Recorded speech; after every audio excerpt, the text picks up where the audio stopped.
Эдийн засгийн хөгжлийн яам, засгийн газрын хэрэгжүүлэх агентлаг, хяналт хэрэгжүүлэх газраас хамтарсан ажлын хэсэг Дархан уулан аймагт ирээд байна. Тэгээд бидний ирсэн зорилго бол төр иргэний олон нийтийн хяналтын хуулийн үзэл баримтлалыг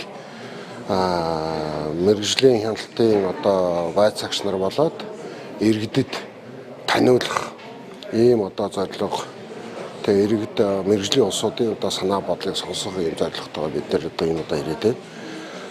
Ер нь бид нар бол Монгол улс даяар энэ арга хэмжээг зохион байгуулж байна. Ялангуяа бид нар засгийн газрын хяналтын хуулийн дагуу ихэнх ялангуяа энэ баруун зүүн бүсийн төвийн бүсийн аймагуд бол бид нар онлайн хэлбэрээр бүх иргэд мэргэжлийн хяналтын байц цагч нар хийж байгаа бол энэ удаад бол бид нар Дархан уулан аймагт ажлын хэсгийнхэн ирээд ингээд ажиллаж байна. Энэ удаагийн ер нь бол зүгээр энэ удаагийн ч баха ер нь бол энэ цаашид энэ Монгол улсад хяналтын нэгдсэн тогтолцоог бий болгоход болгох.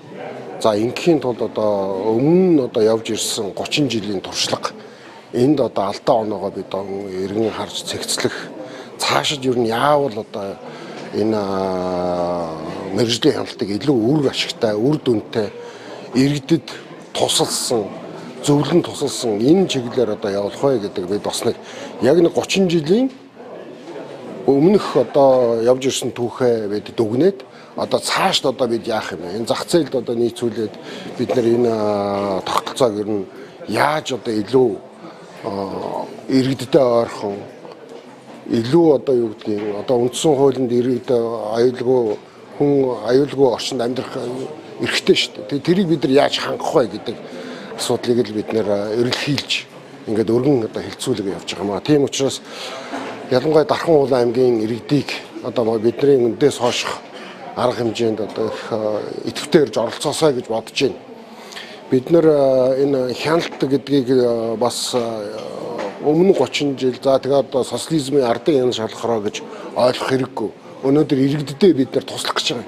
Эрүүл аюулгүй орчинд яаж амьдрах юм бэ? Эрүүл аюулгүй хүнсийг яаж бид нар бэлдэж өгөх юм? Төр энэ дэр ямар оролцоотой байх? Бид нар туслая. Та бүгдийн амьдрах орчныг илүү найдвартай, илүү аюулгүй болгох чиглэлээр л бид нар энэ хуулийн төслийн үзэл баримтлалыг орсуулсан. Энэ хэлцүүлгийн үр дүнд бид нар та бүгдийн саналыг хуулийнхаа тусгаад ингээд их хурлд өргөн барихаар ажлын хэсэг ажиллаж байгаа маа.